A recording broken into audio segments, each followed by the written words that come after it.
আজকে আমরা ফুলকপি পাতার বাটা করব। তার জন্য লাগছে ফুলকপি পাতা, পেঁয়াজ, রসুন, কাঁচা লঙ্কা, সর্ষের তেল, হলুদ আর চিনি। একটু গরম জল করে নিয়েছি, তার মধ্যে আমরা পাতাগুলোকে ধোবো।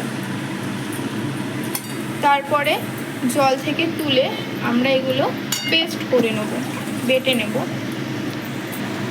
এবারে এর মধ্যে আমরা কাঁচা লঙ্কা দিয়ে দিচ্ছি, রসুন বাটা দিয়ে দিলাম, দিয়ে আমরা পেস্ট করে নেব। তো আমাদের বাটা হয়ে গেছে। তো এবার আমরা যেহেতু এটা কপি পাতা বাটা, তো এটার মধ্যে একটুখানি বেশি পরিমাণ তেল দিতে হবে। সর্ষের তেল দিয়ে নিচ্ছি, কালো জিরে দিয়ে দিচ্ছি,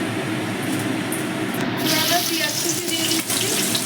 এবার আমরা কপি পাতা বাটাটা দিয়ে দিচ্ছি।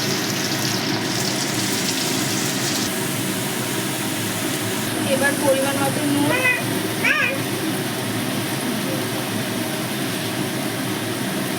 চিনি, হলুদ গুঁড়ো দিয়ে এবার আমরা ভালো করে নাড়িয়ে নিচ্ছি।